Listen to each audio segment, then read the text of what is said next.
Hello and welcome back to the FlurrySports Podcast. Welcome to 2024. 2024, the FlurrySports Podcast. I feel like that's what this year is going to be about, truthfully. Apologies for the little bit of a delay in the show, I would say. I think we were supposed to come back last week, but I mean, we're enjoying the holidays and really diving in to that Epstein list. We're figuring it out. You're welcome. That's what we've been up to. Jake, what have you been up to? Well, I will say, if you were surprised when you didn't have a show last week, so was I. Only in the sense that Sunday rolled around, I would say, and I was like, oh, we're not going to do the show tomorrow. I was like, it's New Year's. I was like, no way. But it was great. This is a busy stretch of the year for us. Obviously, family stuff all the way around. We had... Zach, get ready. I'm going to throw it to you in a second. What was the peak of the Christmas Eve bonanza? I think we hit 55 people in the smallest house on planet Earth. Okay. Yeah, I think so. I would say top moment for me, we had a dog shit in the garage. Silently, and no one knew what to do. That was my favorite part. I picked it up with a napkin and everyone was like, Jake handled it. And I'm like, what are we doing? I was like, we're farm people. No one could grab this little thing of poop. I literally went back there. It was one strand. Yeah, it wasn't much. No.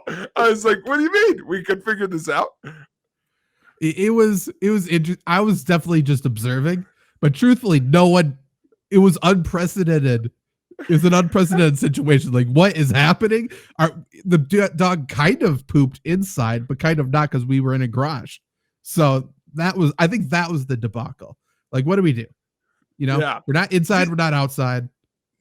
Yeah, that was weird. Like, we only have barn cats, and at one point there were 2 cats in there, and we're like, is this okay?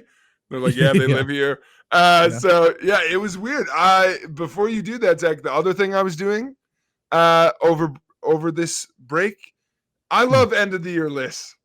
They're the best. Yeah. What a season that is. And to make you, the listener, listen to the whole show at the end, Zach and I are going to give you our top 3 things we watched this year. He doesn't know that, but we are. So Get ready, Oak Island fans. I got to say, that is the thing that I was going to say. I've watched something and I needed to bring it up. I'm watching the newest season of Oak Island, as everybody is, captivated the nation. I'm really upset. Ooh! And you can't guess why, Jake. There's no way you could guess why I'm upset at the Fellowship of the Dig, the Oak Island boys. Really? I was promised so much. I'm just going to say it. You don't even get to guess. First episode, 2-hour premiere. Let's go. Probably because we have too much to find. Like we got to add another hour. And first episode, banger. Set the season off. High expectations. I think we found like 3 coins, one of which was from the Roman Empire. Why is that there? It was like BC it was from. Like, why is this fucking thing here? Awesome. I love it. History nerd. If we find 3 coins in episode 1, what are we going to find in episode 2? And just, I watch it passively while I work, okay? And episode 2 rolls around. Episode 3 rolls around. Episode 4. I think I might be on episode 7 now. Yeah. And nothing's happened since episode 1. And that's pissing me off. This was supposed to be the year. We can't be doing new theories anymore. We can't be doing, just dig it up. Just dig it up. We don't need to pinpoint exactly where it is. Just dig it up. We know whereabouts there's stuff. Dig it up. That's it. We don't need to be careful anymore. We're a decade in. Dig it up. That's crazy. Dig it up. Also, that's tough. That's tough because the whole show is like, we must be on top of more stuff. Legitimately, you don't think they're planting shit? No. They're not planting it. I mean, there's TV magic, right? It's not like they just stumbled upon a coin. They were probably there months ahead of time flagging shit. But right. But no, I don't think they're planting that stuff on the island. I think there's a lot of shit that's happened there. But we have so many scans, so many people come in with their new technology, and every time it's like, there's shit right here. It's like, yeah, there is. Well, it's cursed, Zach. It takes a long time to find stuff. I know one more person has to die, apparently. And guess what? Someone died 6 years ago. I thought that broke the curse. But apparently they have to die not of old age. Actually, 2 people have died during the show. A kid died. I think cancer got him. Silent killer. But wow, maybe not. Something. I might be making that up. Zach just killed a kid. I mean, he's for sure dead. He's gone. However, all right, you can take my word for it. Yeah, I don't know if it was cancer. I don't want to put that on cancer if it wasn't cancer. Cancer gets a lot of bad pub. You can't give a bad rep to cancer. Yeah, I mean, a lot of I don't want to pile on if it's not true. However, rest in peace, little Italian kid. I don't know his name. From Michigan, Lagina. Actually, I don't think he's a Lagina. to be honest. Stop. He's not. Move on. I was like, oh, it's good. He didn't give him a fake name. Then you hit him the way out. I think his name was Tommy DeVito.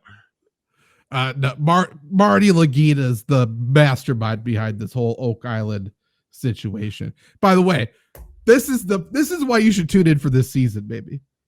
And this is why the progression from season 1 to season whatever the fuck we're on right now is great. I think Marty Lagina dyes his hair more every year. And there's a stark contrast behind his fully gray and white beard to his jet black hair. And it was astonishing when I first saw it this season. And it's a beautiful thing. It's a meme at this point, I think. It's good stuff. I can't wait, dude. Okay, let's see if it makes an appearance at the end of the show, Zach. The other thing we were doing over this break, watching a lot of football. Yes. Too much, some would say. But it was an eventful week 18. A lot of situations. Eventful week 18, eventful end to the college football year. Yes, recording this during the national championship. A Pop-Tart was sacrificed. Yeah, what was that? The best. If we're doing bullshit, let's live it up a little bit. That's fun. I agree. I think the next Tony the Tiger Sun Bowl, Tony has to play on a team.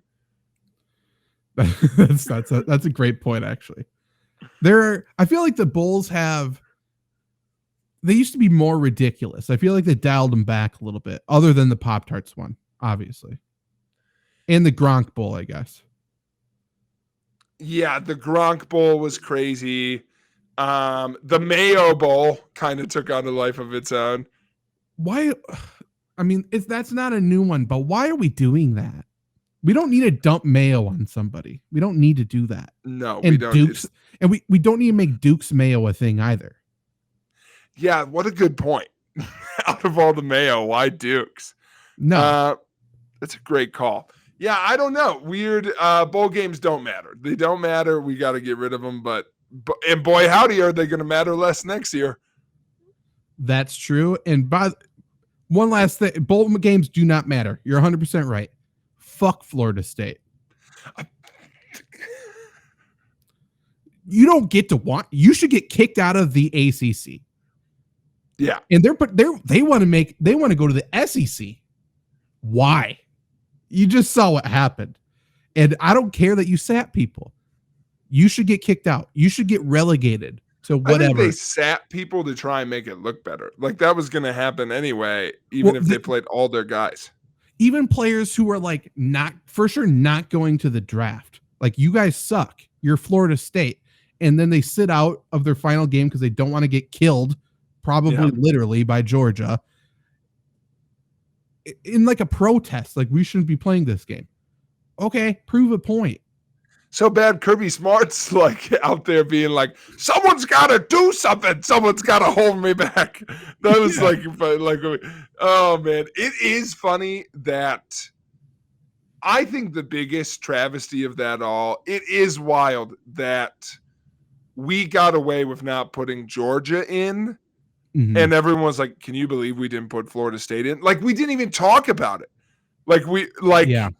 That's crazy they didn't make the cut. And I know that the way it all shook out, you know, probably the team you would have kicked out for them advanced, I guess, you know.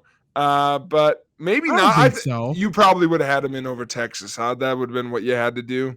That's what I would have done, I guess. But yeah. I don't know. I think so. But it's crazy they weren't in. That's one where like they're like, okay. Like the Florida State side, they're like, eye test, you can't get in. On the Georgia side, they're like, don't look right at it. The sun's so bright. Don't do the eye test. They're good, but they lost. Right. And not only that, though, that like can't believe Georgia didn't make it in. I feel like across the board, at least from what I've heard from talking heads, whatever, I feel like everybody agrees that the right four were picked, and that's kind of crazy.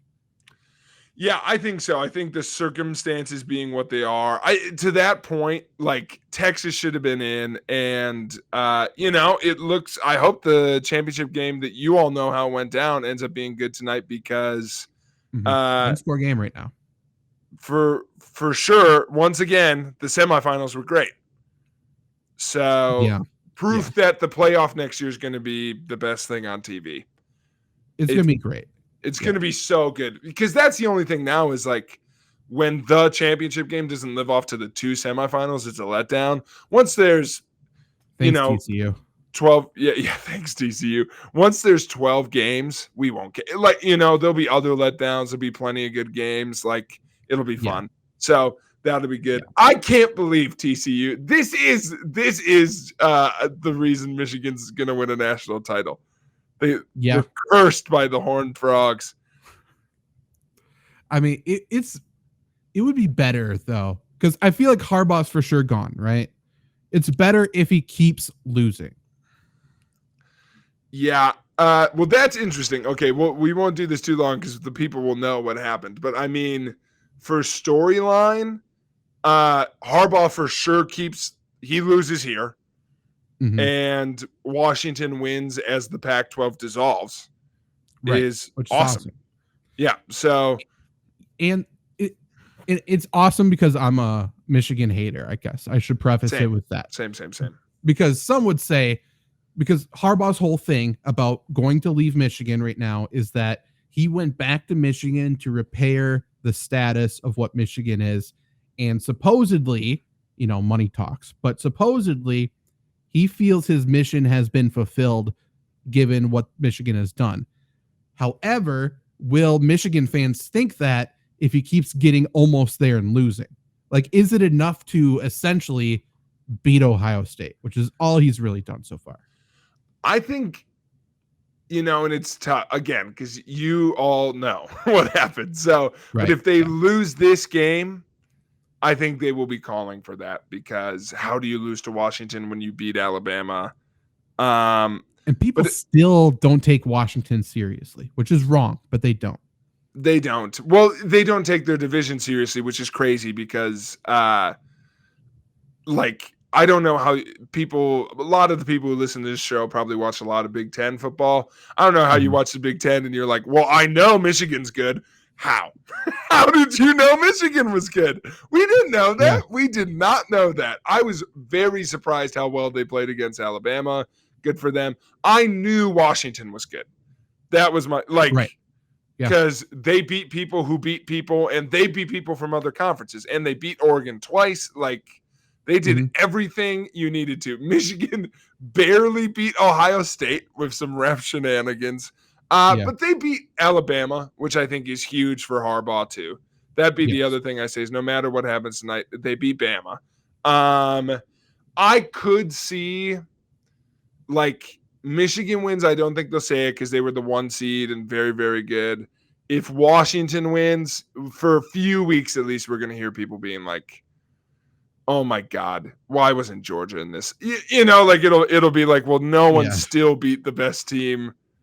In the, Michigan beat Bama, who beat Georgia, and I guess Washington will beat, Washington is actually 4 times better than Georgia because I agree with that. Yeah, they beat the team who beat the team. Yeah. So, that's just math, folks. That's sports math.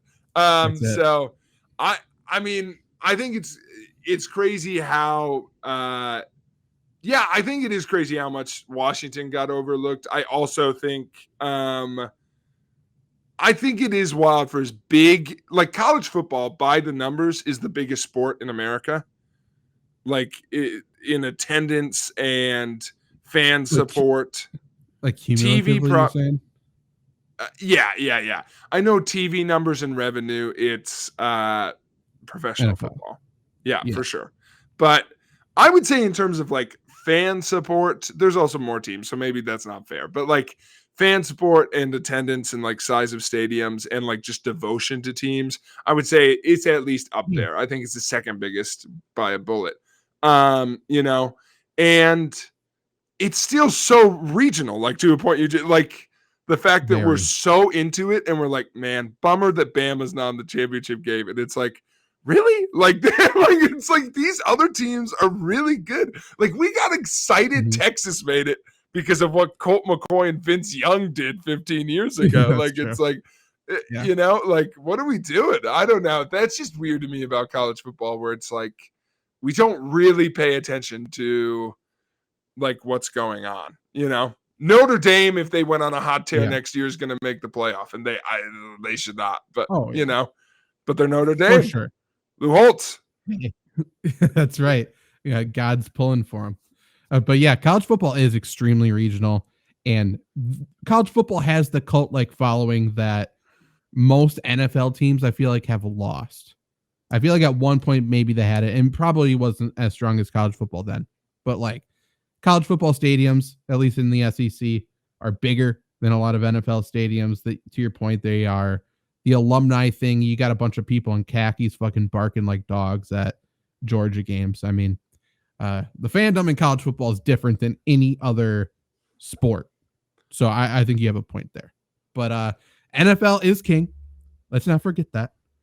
And so let's talk about the NFL a little bit. We're talking about the NFL playoffs, and we're down to 14 teams.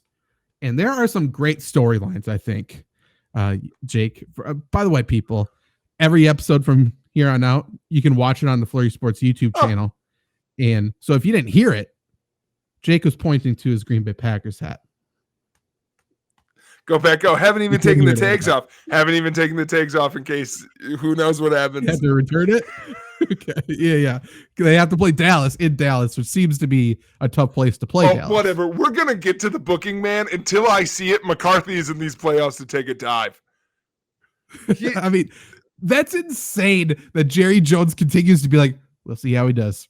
We'll see. I'll judge him based on his performance. Like, the Cowboys are finally good for the first time in a long time, and Jerry's not impressed. Jerry hates good coaching. I don't know if we need to like prove that at this point, but Jerry hates good coaching. I don't know. And listen, I'm a biased Packer fan. I'm a very biased Packer fan.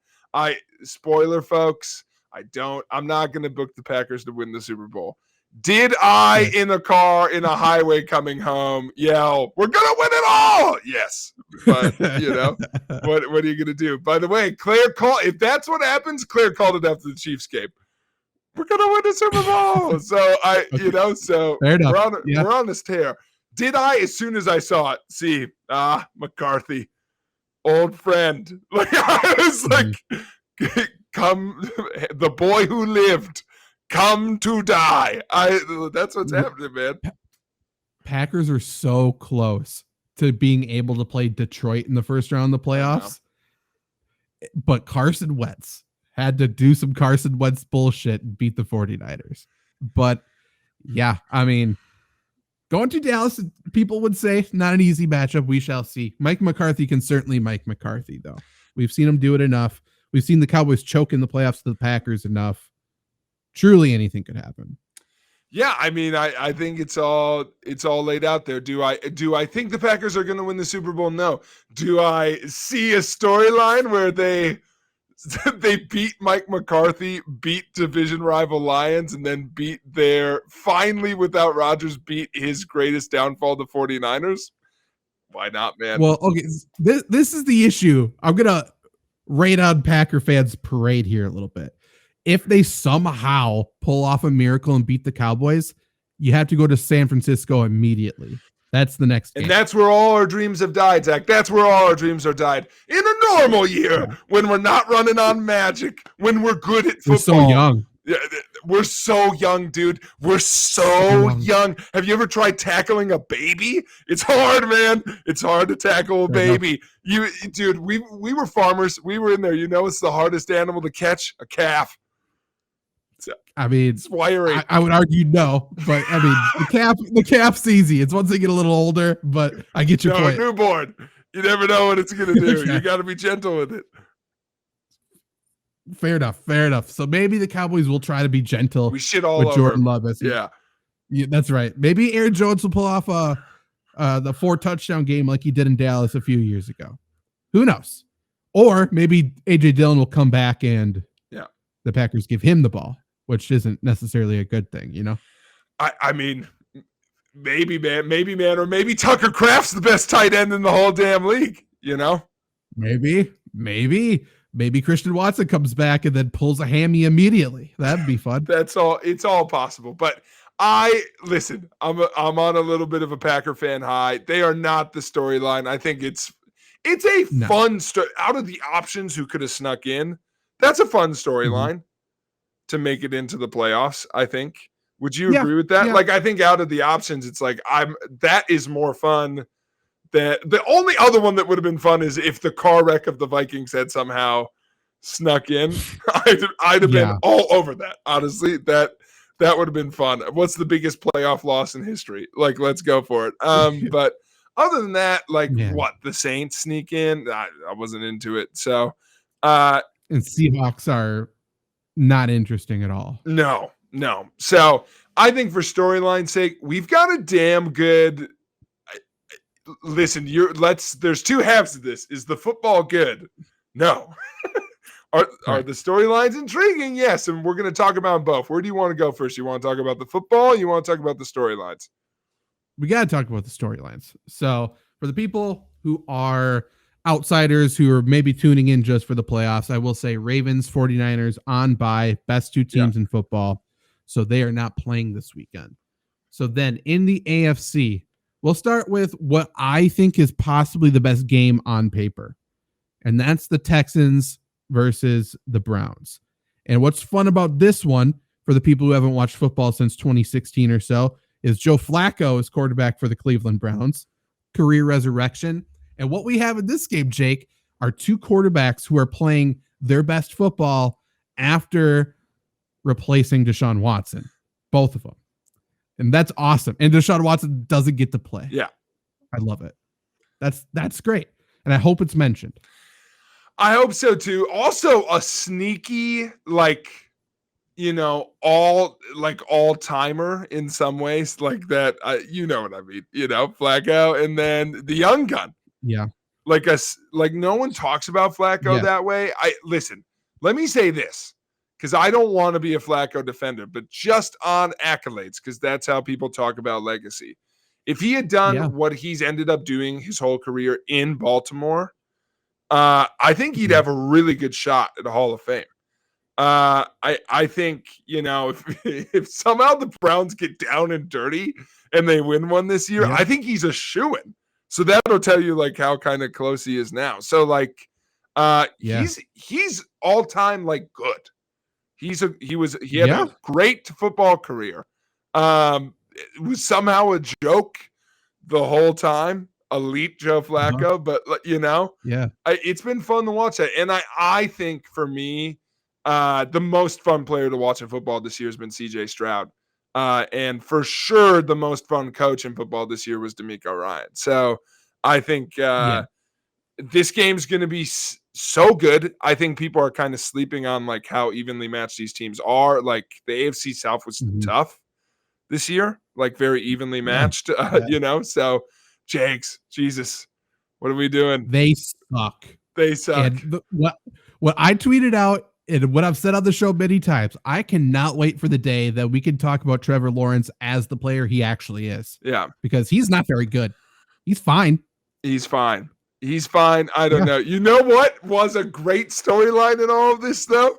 It sneaks in the back of your mind. Football fans, you don't always remember it, but it's there. It's like the Jell-O in your cabinet. just when you need it most. What's there, Zach? They disrespected the terrible towel. I saw it all over my Twitter. What? Can't do it. You can't do it. I fucking hate that. It's so funny. It's so funny that that's a thing. And I love it.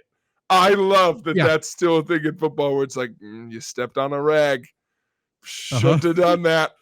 Yeah, shouldn't have done that. It's one of the very few superstitions we all take very seriously. Yes. I mean, I can't believe they did it. But yeah, Joe Flacco, man, I think the Browns are very good. Yeah. Okay. Despite all of the injuries they have suffered, and they are the most injured team in football with like key players. I think they're down to their 4th and 5th offensive tackles, which is stupid. Plus, Nick Chubb is like universally everyone's most loved player, I feel like. Yeah. And he's incredible. Everyone loves Nick Chubb. He's not playing. But yeah, Joe Flacco's playing his best football.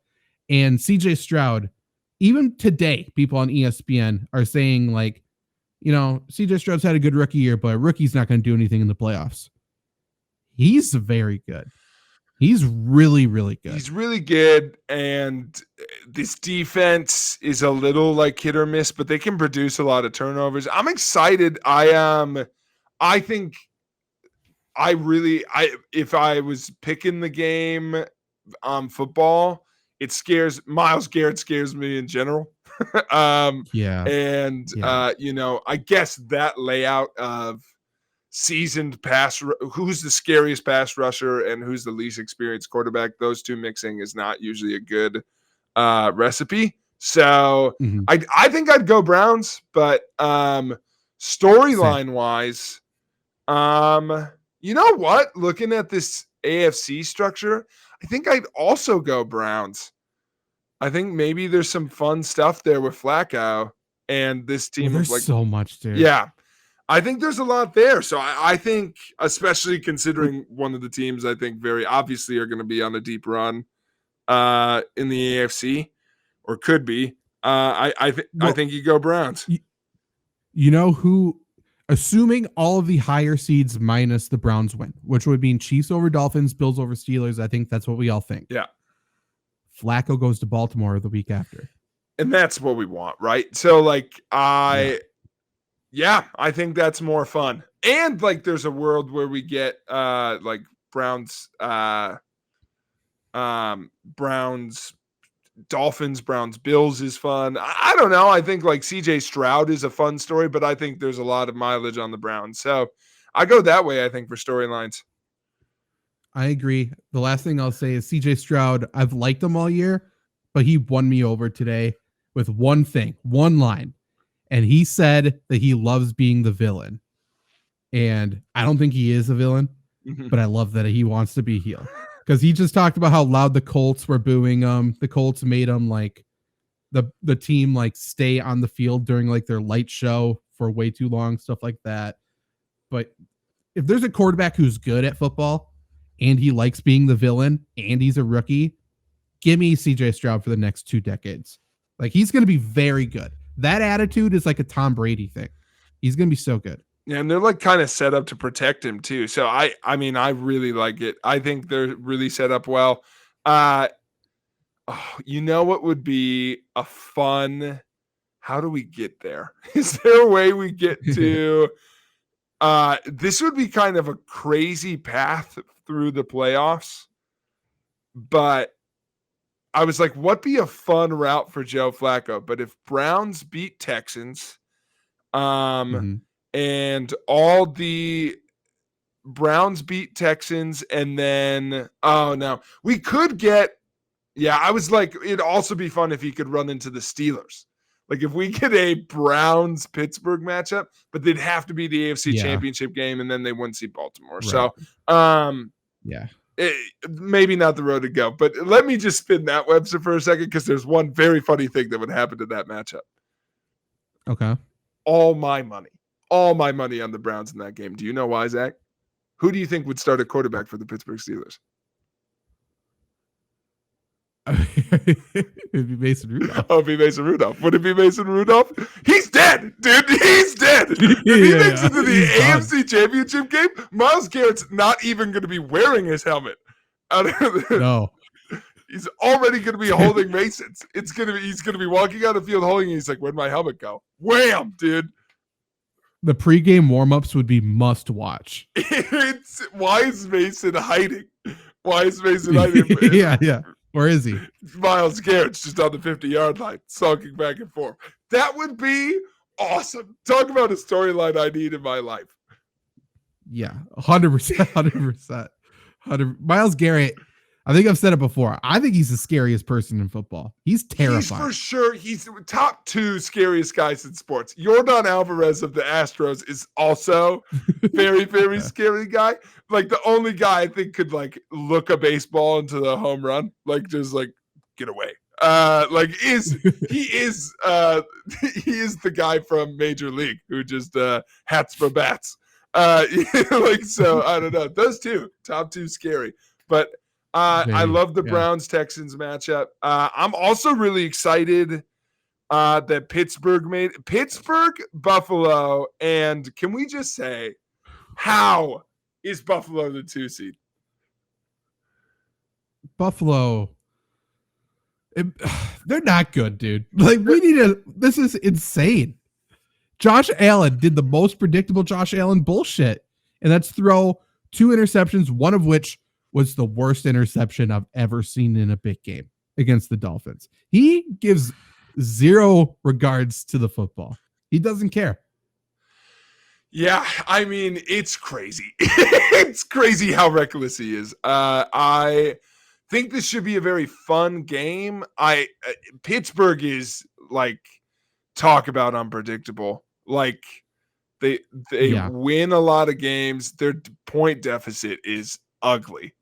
It is, so if it's close, it favors Pittsburgh.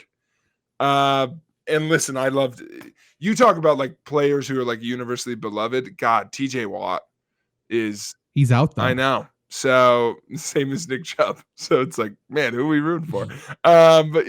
So I'll tell you who I'm rooting for though. Who are you rooting for? Give George Pickens. He's going to start a fight in this game for sure, without a doubt. And I'm very excited for it. He is a head case, and I love it. He's for sure head. Listen, this Pittsburgh team, people don't talk about it with Tomlin. I've given Tomlin a lot of shit over the years because I think he's a heel. No one wants him to be. But part of that I love, he's got some mean freaking teams, dude. They love to be in teams' heads, and they love to be underdogs. Buffalo is ripe for an upset. I almost don't want to not analyzing the game. Buffalo should lose and Pittsburgh should upset somebody. And those 2 teams are in the same game. Storyline wise, it for sure should be Buffalo. I mean, there's 100%. There's way more story there. Especially because that second round of straight up likely matchups if the Browns can beat the Texans, and that'll be a very toss up in terms of point spread and stuff. We get Chiefs Bills again in a rivalry that never dies, and Ravens Browns. I mean, that's awesome, right? So and the Bills won the regular season matchup. Wonder what would happen in the playoffs. Yeah. The only weird thing is the story there is that the Chiefs just break their hearts. And I don't know if the Bills are flying high enough for that to happen again, but I think that's where we're heading. I would lean towards the Bills for storyline. I think football wise, there's a lot there to like for a Steelers win, but I don't know, a very good defense and a very people this Bills team, I think at one point was 4-7. They're a bad team. And they won a lot of iffy game. I've heard no one talk about them being good, and now they're the 2 seed. So I just don't know what to do with this team. They for me are not a top 3 team in the AFC. So I don't know. I'm just pretty out on them, but for storylines, give me them and Mahomes one more time. I mean, I don't think the Bills are a very good team, but the Steelers have been historically unable to win games without TJ Watt. Yeah. So, I mean, I'm just going to pick the Bills. But this other one, then we talked about the Chiefs. This other game is the Chiefs and the Dolphins. Tyreek Hill this past week saw his house burned down, and now he's going back to his old house where everyone else is saying that team is burning down. It's a real coming of age story. Dolphins are falling apart, injury after injury after injury, and literally the only team that I keep hearing over and over again that has zero chance to win in the playoffs, that are completely dead, is the Chiefs. And I'm telling you, that's where they want to be. I know. We've seen this every single year. Every year. They're fine. They're going to win. They're fine. I mean, they're really fine. I think they're the 3 seed in hosting a playoff game, and they are dead, supposedly. Yeah. Tell me why. Here's what I know. Is this even true? You tell me if this is true, because I feel like we've taken this as truth, and I don't even know that. Are they that much worse than they were a year ago? At this point, the receivers aren't great. The only thing, and this is the theme with, I think, almost every team in the playoffs, I feel like every offense is out of sync right now. Yeah. And the team that finds the rhythm is going to win the Super Bowl. The Chiefs are fine talent-wise, I think. I think the receivers aren't as good as last year. I think they need to improve that. But if they just develop a rhythm, they're going to be fine.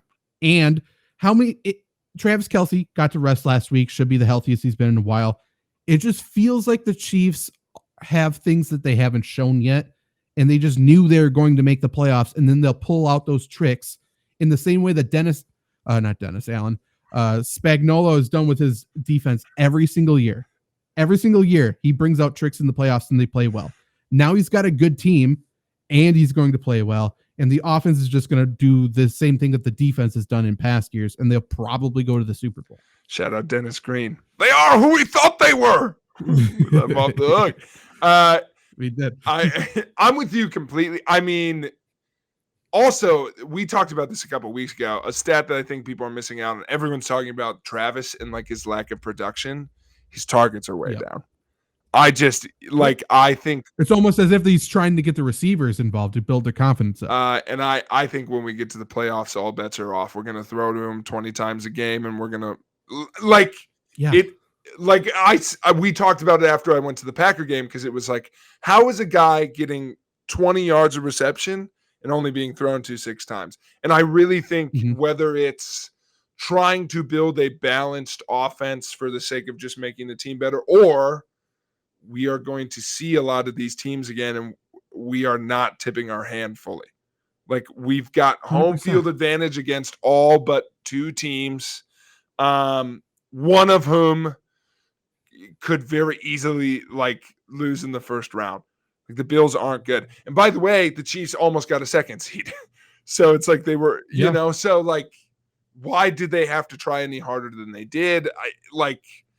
I think they're very clearly the favorites in this game, especially with the Dolphins' injuries. I would have loved a fully on their best game Dolphins in this one, because I think that could have been something special, of like the Chiefs rising to that. I hope we get a crazy game from Hill. At this point, could be fun to see the Dolphins do so. Like, maybe an AFC where the Chiefs are just out right away is really fun, because like it's clearly the best conference. So like, let's just see the Ravens and everybody do the damn thing. Could be fun. But that said, I think it's Chiefs. And also, in a weird way, I don't think the Dolphins, if they win this game, win the whole thing. And I think everyone else's stories are worse if they don't beat the Chiefs on the way to it. So I want whoever beats the Chiefs to keep going. For sure. So for sure. For that reason, I got the Chiefs advancing here. But also, it'd be different if the Dolphins were healthier. But boy, they are not.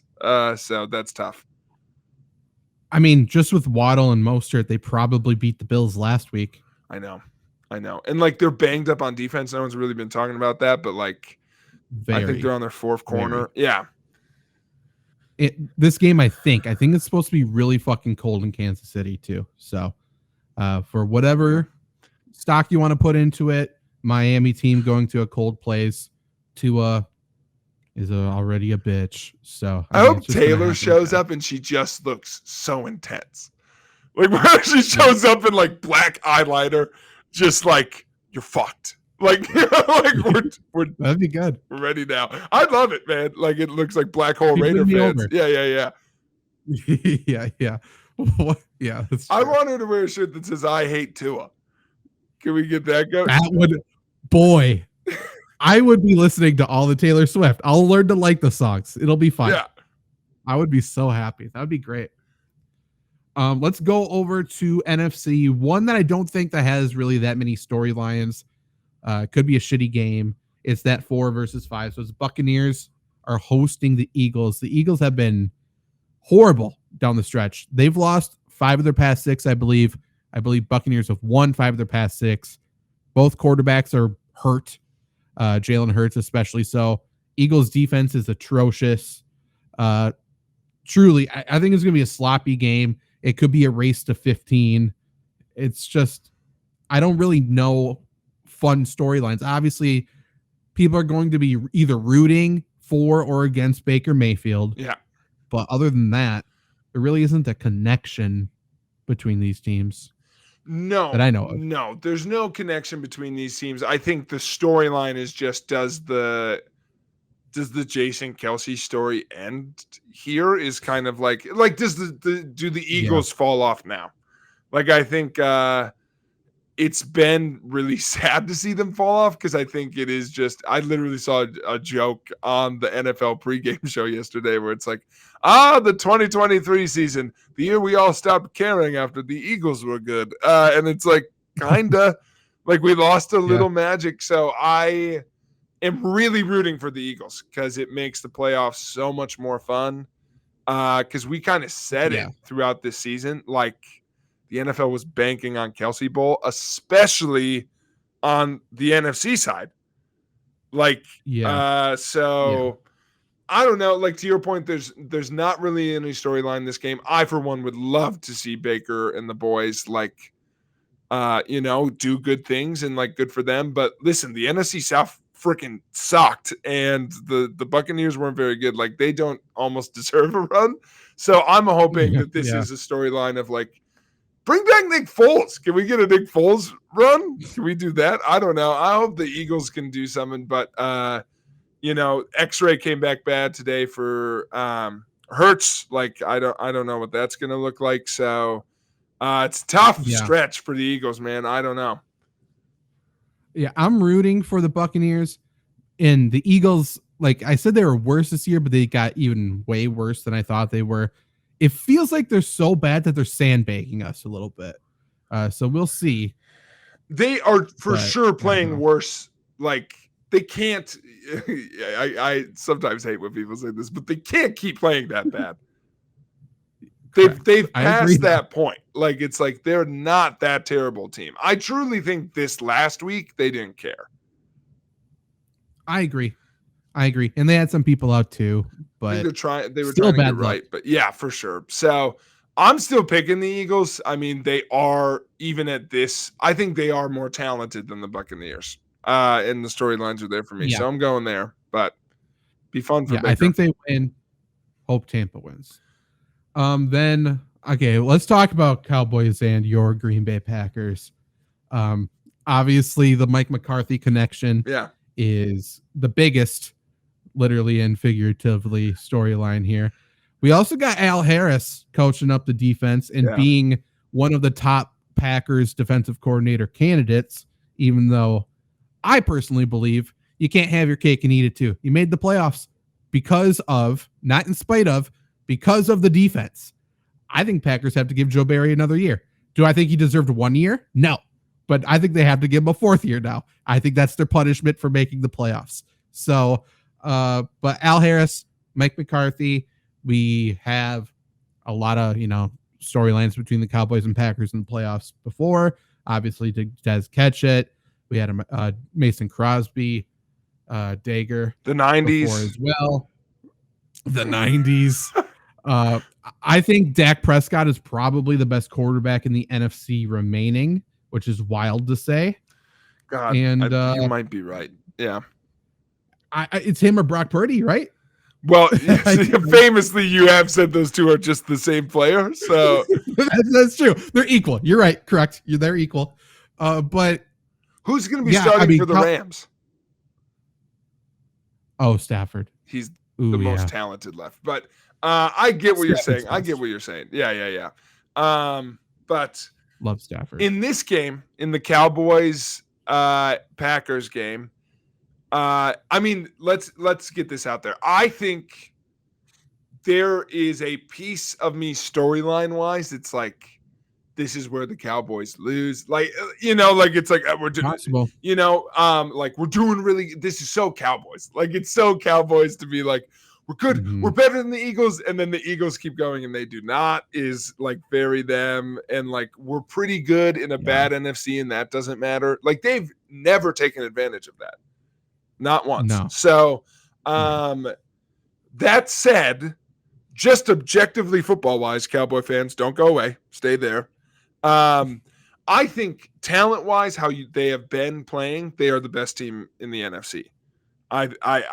For me, I really like their completeness. I think they are the most consistent for me. I really like the 49ers, and obviously they're the other one. I can't see those two awful games from Purdy and not go, that's not going to happen once this playoffs. Like, I don't know against who, but it's like, I can't see a guy have a 5 interception game and then be like he's not going to throw 2 against somebody. Yeah, like off day. It's like that time you brought him up. It's like that time Crosby missed 6 in the game and we're like, man, he had a bad day. And it's like, I don't know, man. I think his legs broke. We kept rolling him out there. Yeah, like got to kick through it. The only thing, we won that game. That was my favorite game of football I've ever watched. Look that up. Packers Bengals, 2 kickers having strokes. Unbelievable. But for this game, I mean, X's and O's wise, you can hear more about the Packers on the Lombardi sweep. But Aaron Jones being back and being good makes a hell of a difference. I do think the Packers have played better down the stretch. They they can create turnovers. They are just not a better football team than the Cowboys. They're just not. I will say matchup wise, it's like one of the few teams they can keep up with. Like, I am not worried about being blown out in this game. I don't know if I should be. We're going to lose by 60 now that I said that. Should be. But yes. You know what? Who knows that? I don't necessarily see that happening. So here's my question to you.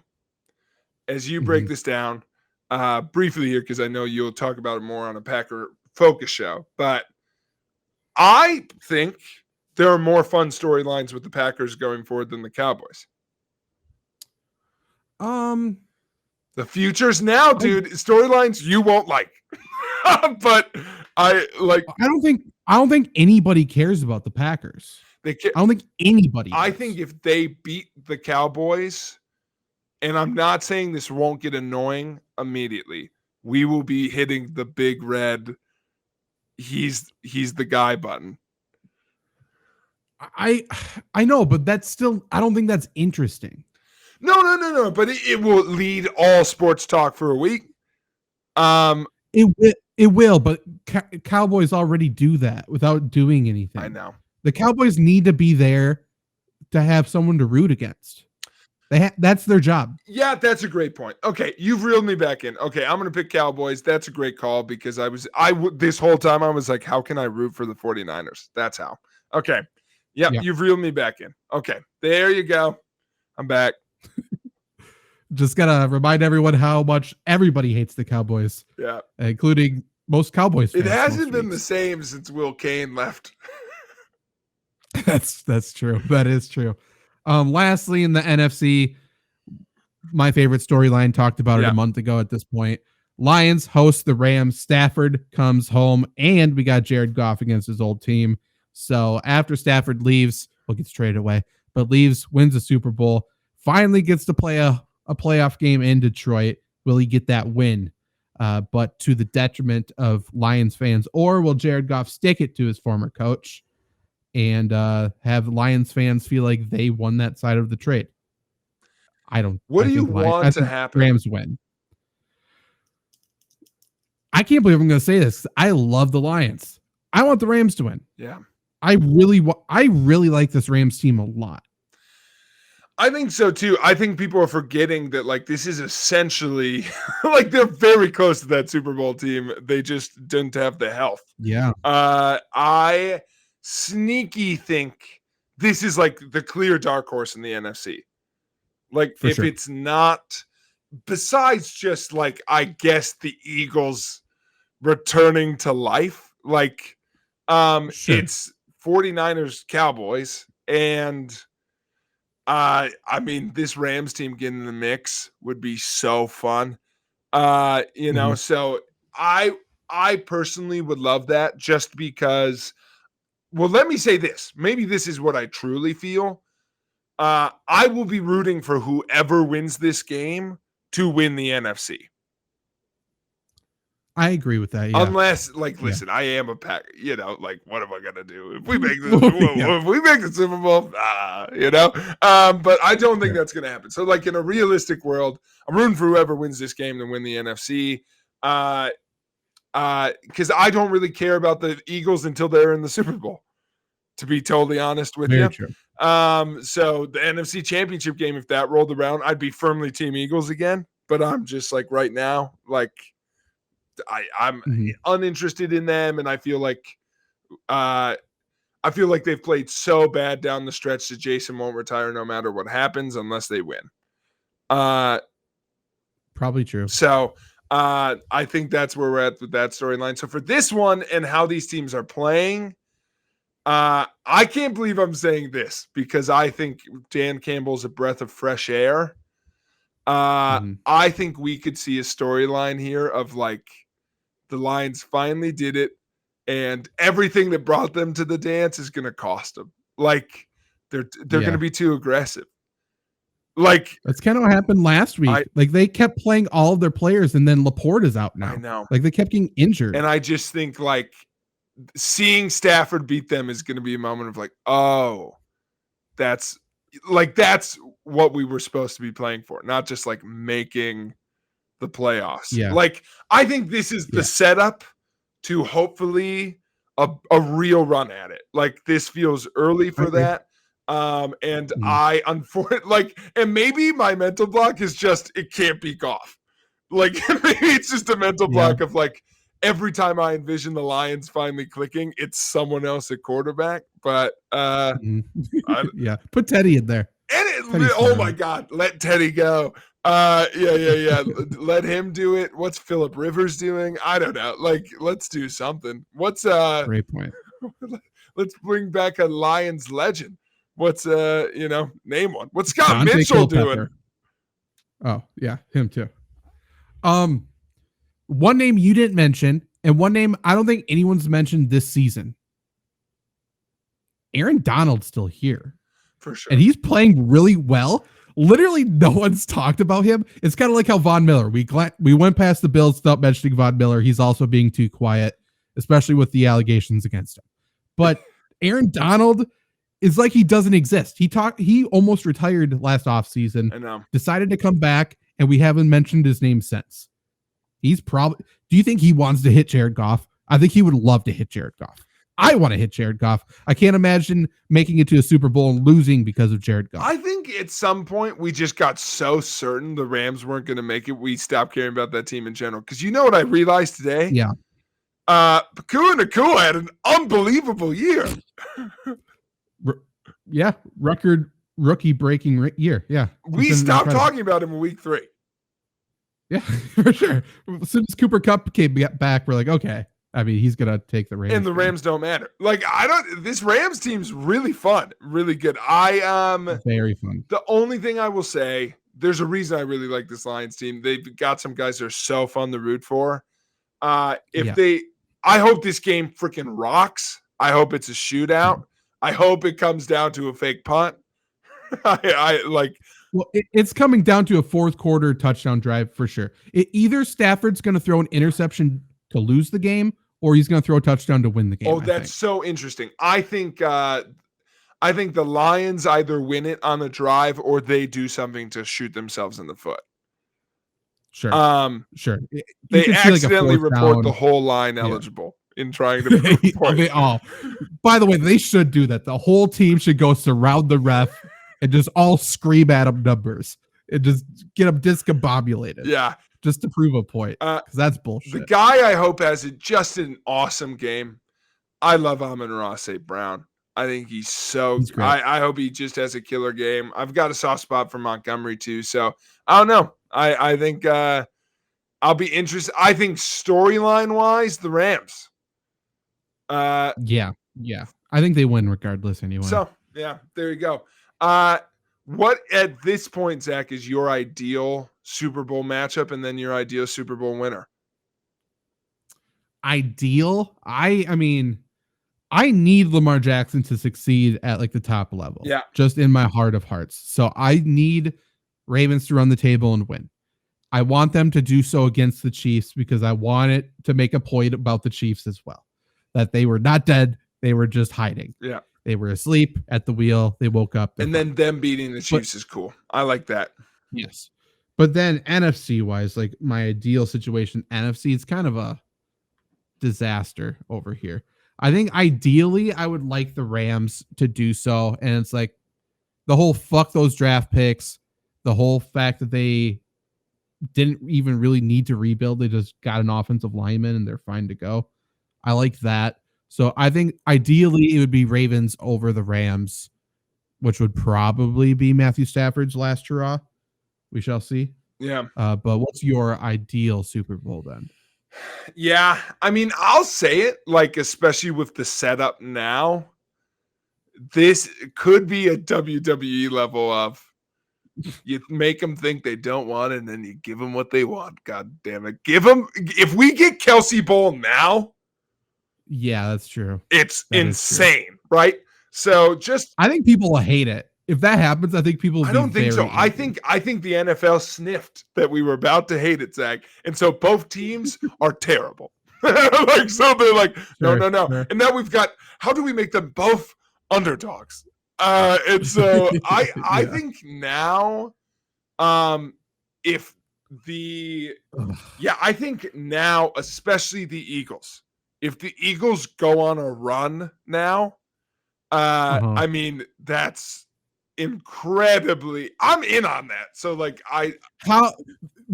we will get a Super Bowl rematch with both teams talking about how no one believed in us. Both sides after just making it to the Super Bowl. And after being the biggest things in sports all year. Yeah. No one believed in us, by the way. So that's the ideal matchup. Honestly, I want to see it. I do want to see it. You're right.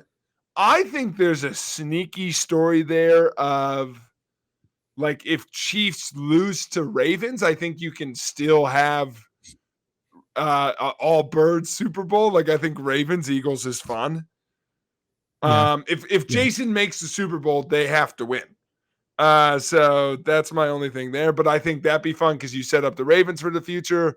And there's a little moment there of like, I think Travis has a really interesting, like if you watch the show, like he feels really bad about like not having the ideal like setup with Jason in Cincinnati and stuff. Like I think if Jason goes out without it being against Travis, that's kind of a good story. I don't know. I think there's something there, but otherwise, like out of what's actually happening in real life, I think the story that I am rooting for at this point is also far-fetched, but whatever. Give me a matchup that no one's freaking talking about. I want the Browns to have to go through the Ravens and then go through the Chiefs. And we get Joe Flacco and the Browns of all teams in the Super Bowl. And I want that Browns team against the Rams team. I think a Stafford Flacco matchup, like that'd be on death's door. What year is it? Yeah. Hello? 2013? Is that you? It's a retirement match for sure. I think so. Whoever loses has to go. And like, I think that Browns team and that Rams team, very at like different stages, is very fun. Yeah. So that's just like a gross, fun football matchup. Like, I don't, for you know, so like the Aaron Donald, Myles Garrett. Oh, that is a football fan's Super Bowl. Yeah. That would be incredible. I would love that. So that's like my fun mash 'em up thing. My tear your eyes out Super Bowl is I cannot watch. I will not watch Bills 49ers. You can't make me. Yeah, I won't do it. Everyone will tell me how cool that's going to be and how much it means. Everyone's going to tell me how much Boomer picked that in the 90s, and I'm out on it. Yeah. No one wants the 49ers to succeed, right? Everyone's rooting against Kyle Shanahan. And does anyone at this point want the Bills to? Like, I don't think we do. Like, I don't think, no. No one wants no one likes the Bills. No. Truthfully, I don't think. And I don't, Purdy has somewhat made the 49ers rootable because, like, it's a little bit like, what about that average guy out there? Which he's not that bad, but like he is Dak Prescott. Yeah, but he's fine. You know, I don't know. So like, but no, I don't think so. I think in that matchup, like, why can't the 49ers just be heels? That's what I don't get. Like, just commit. But it is, or faces. I don't know, but Shanahan can't be face, and McCaffrey. They have to be heels. Yeah, Shanahan can't be face, and unfortunately, freaking Purdy and McCaffrey can't be heels. I think so. Maybe. I think Purdy more than McCaffrey. Yeah. McCaffrey's tough, but McCaffrey's already hurt. McCaffrey is already hurt, but will he be by that point? But that's my rip your eyes out. I don't want that at all. Bosa should be heel. Kittle's hard to be heel too, I think. Yeah. You know what's interesting? Yeah. Who, like, is the Chiefs, like, I don't want the Chiefs to win, right? We kind of both talked about the Chiefs going far. I do not. I want the Chiefs to lose to somebody this year. I mean, I want in terms of out of the AFC teams I want to win it all, it'd be Ravens, Browns, then I think Chiefs are my number 3. Well, I mean Texans. I just don't give them a shot. Yeah. Texans, then Chiefs. I'd have them only above the Bills.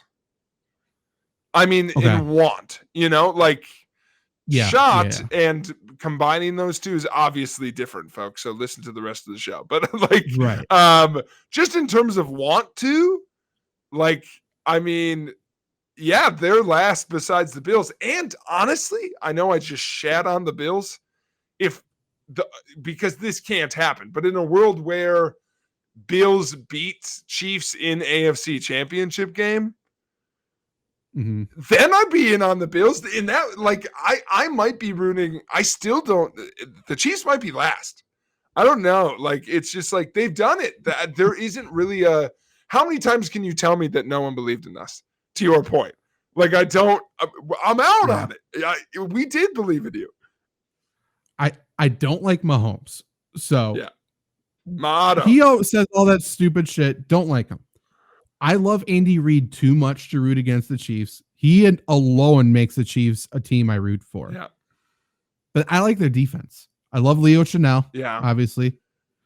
But the rest of that defense I like a lot too. So offensively, you know, Travis Kelce unfortunately is going a little bit lower for me, but I still love Travis Kelce too. Yeah, I agree. No, it will be fun. I think this playoff, there's some really good matchups in the first round. I think that's been the first time I've been that excited for a first round in a long time.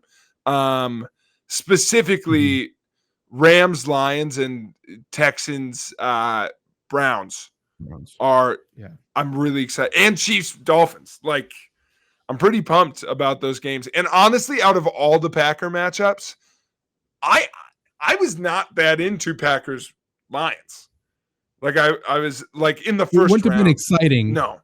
Yeah. And maybe it was because I really wanted Rams Lions.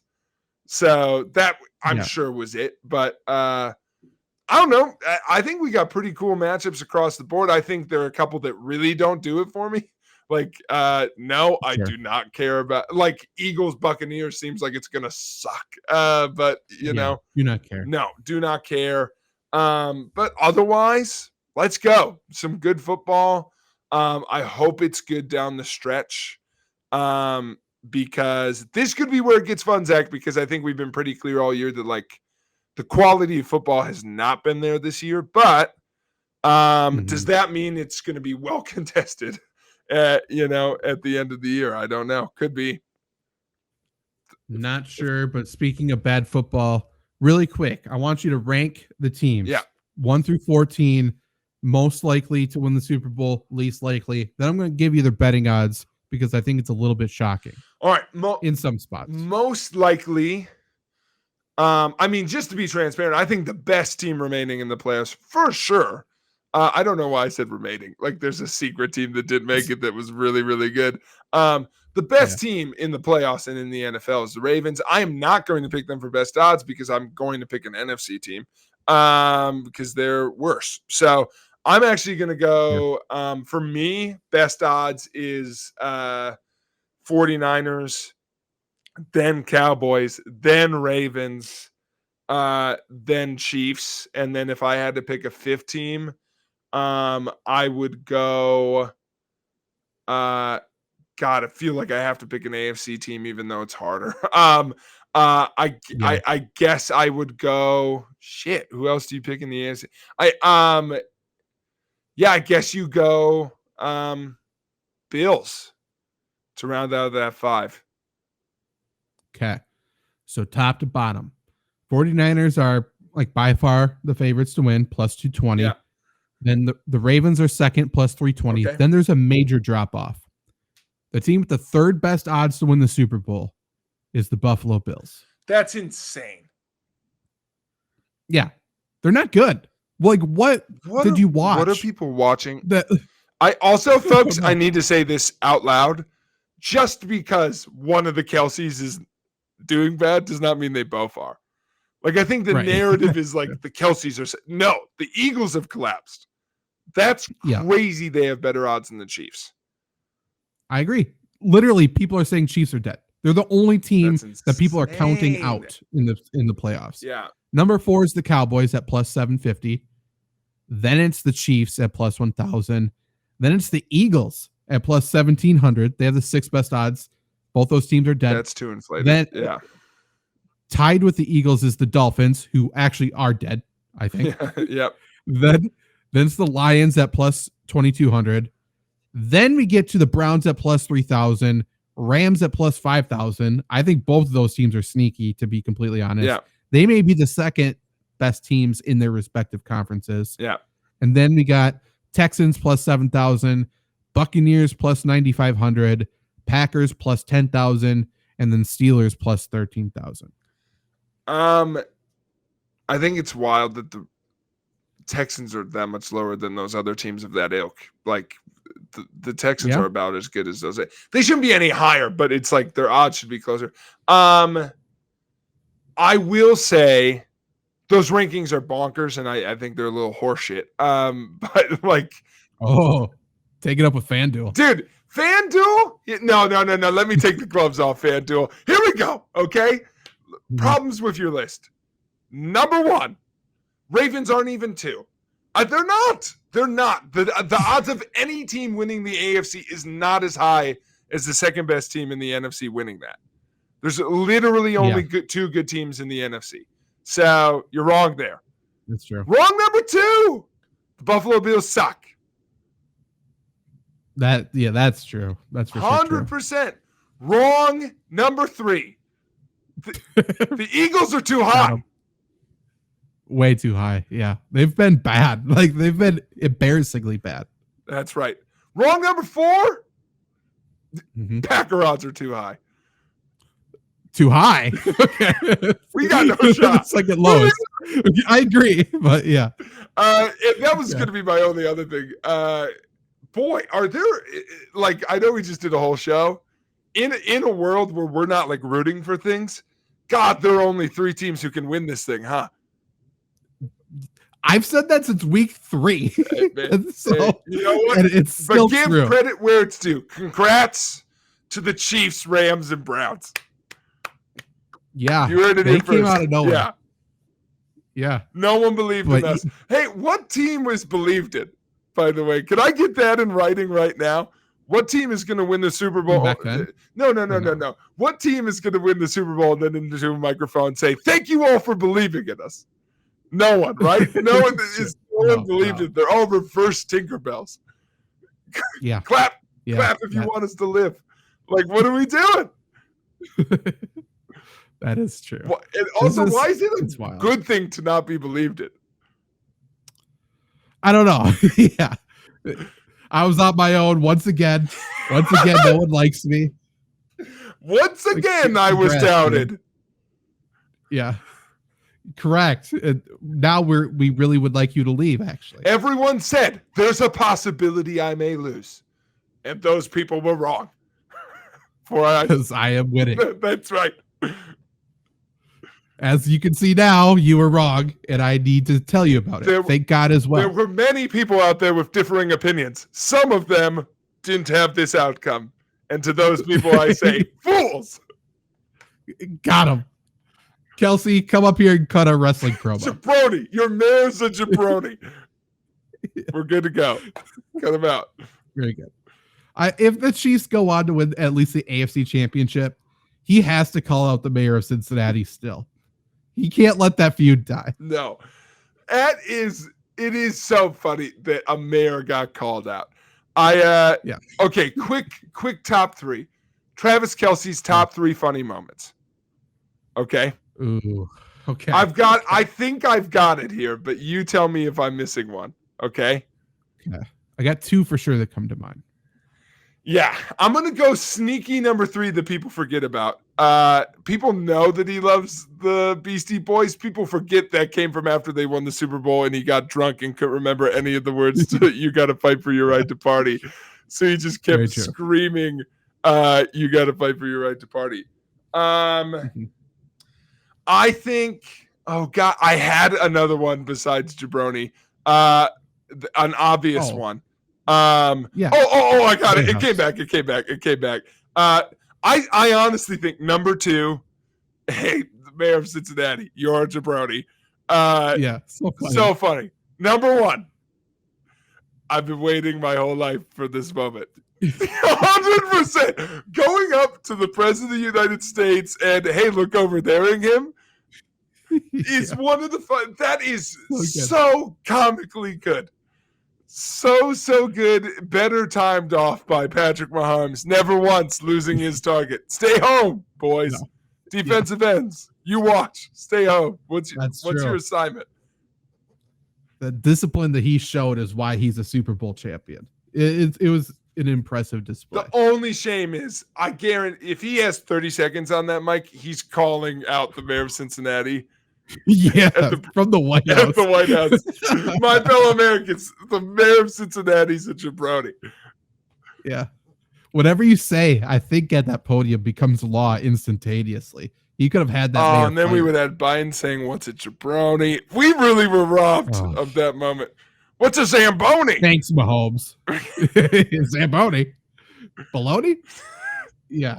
I mean, way to go, Mahomes. Congratulations. Yeah. You ruined it. There we go.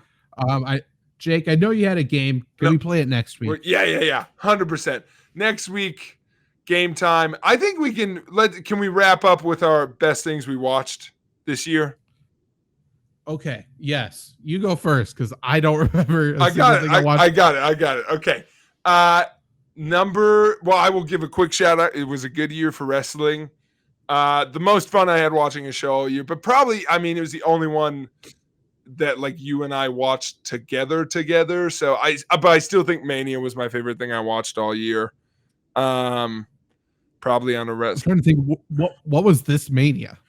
This Mania, it was a long time ago, but this Mania was Mysterio with the. Oh, it was. Yeah. That was this one, and I like night 2. We watched. I think you and I watched night 1. Was Pat in this one?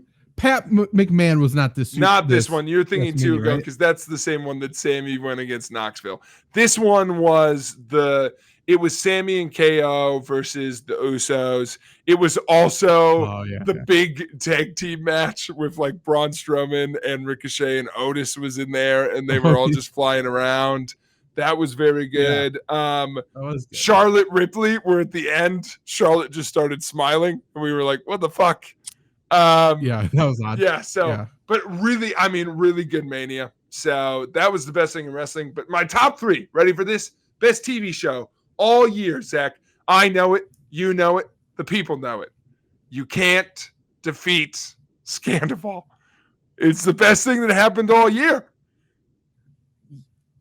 I still have mixed feelings on Scandival, but it was captivating. Best thing, it really did take over. Bravo's, I mean, like, if you're a Bravo fan, like, the sky opened up. The sun came out. Like, what a moment that was. So I think just for the sheer drama of it, and like how that scandal that was so like every scandal that's ever happened at Bravo somehow. Yeah, it's the same thing. It just had a better name. They had a very catchy hashtag. For some reason, we really cared about that. I don't like that same storyline has happened. I kid you not. Like 6 times on Vanderpump Rules. Just that show. At least 3 times with that guy. It's crazy. But you know, that's why it's only number 3. That's very good. Yeah. Number 2, Zach, saw this at the very end of the year. The Iron Claw. I don't even know what that is. Oh God, it's a movie. It's a wrestling movie. And yes, I do know what this is. I do. The guy from the Bears in it, and Zac Efron. Very, very good as a wrestling fan. The best wrestling movie for sure. I think it's better than the Wrestler, which is the other clear best one. Not much competition. Yeah. A little bit better than that one in the 90s where the kid wrestles Sting. What was that one with the David Arquette's in it? It's a weird one. But you know, they're all good in their own way. But this one, like for me, who it's known the story, and like it's literally the Kennedys of wrestling. Like it's unbelievably tragic. Very good. And honorable mention for, I heard going into it that like, wow, Zac Efron got in shape for this movie. He ate himself. How his arms are so big in this movie is he looks like a new man.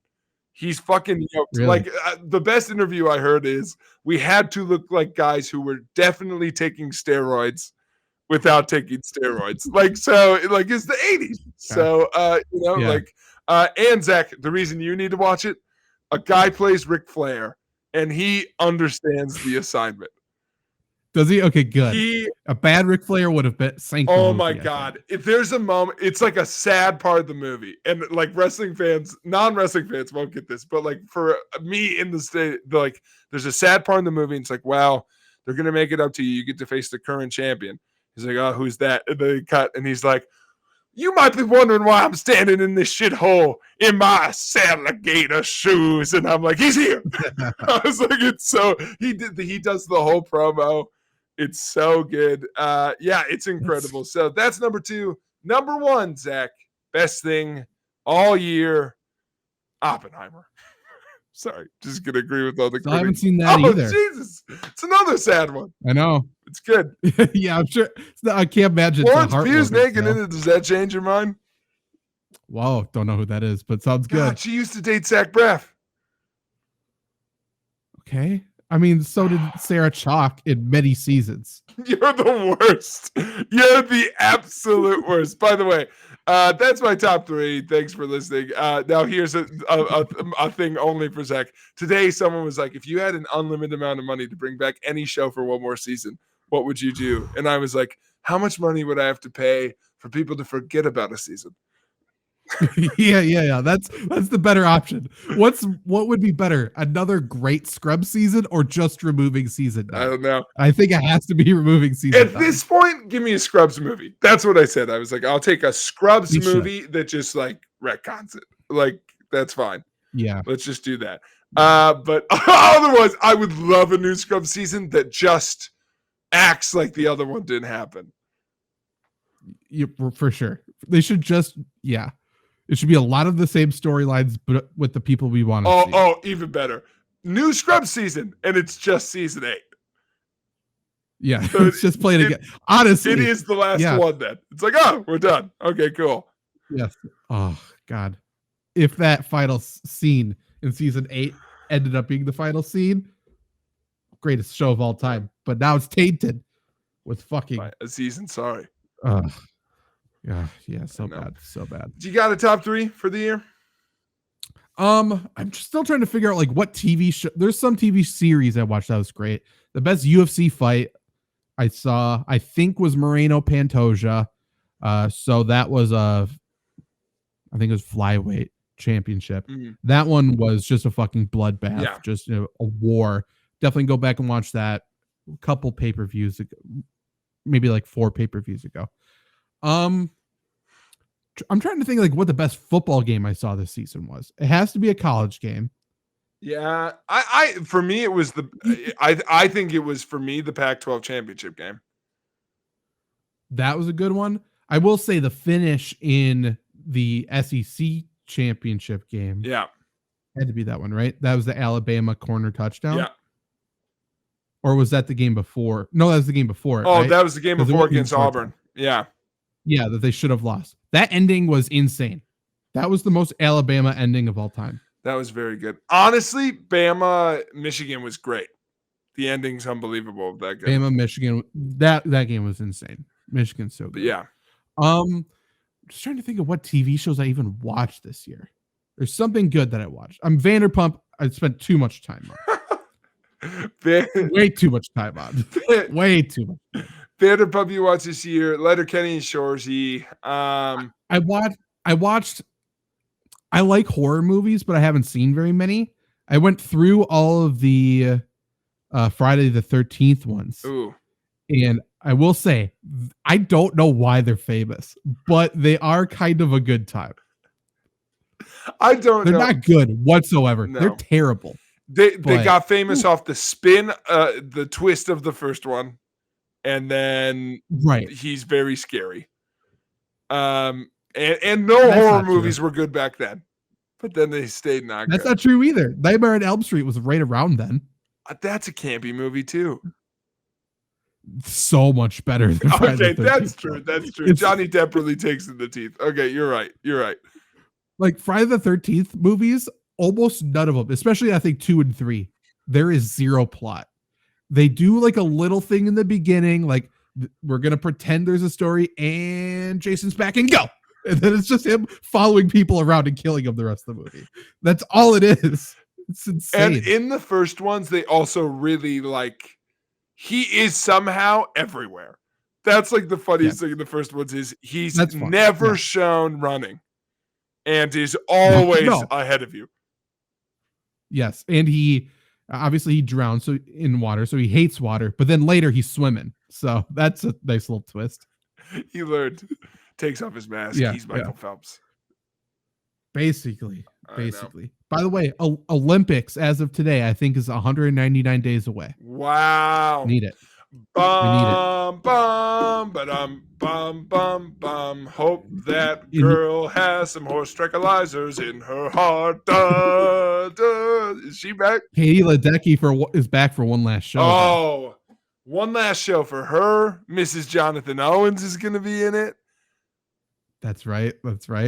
That's all I know her from. God, TikTok, don't cancel me. That was ironic. Okay. You shouldn't have said that. But yeah, dude, I can't wait. And if you can't wait, you should support the Flurry Sports Show. If you listen to this on podcast, come on. Just go to YouTube. I don't know what that means. Come on. I'm so sorry. I don't know what that means. If you only listen to podcasts, grow up and go to YouTube. If you're watching this on YouTube, we have a podcast. Go over there. Yeah. If you can hit subscribe, it'd be great. Like the video, all that good. Come on, please. Have any of these podcasters tried pity? before. That's It's going to be a tactic I take. We're going to see how it goes. But yeah, thanks everybody for listening. Support the show. And that's all I got for this week. We'll be back next week. We promise. Bye. Come on.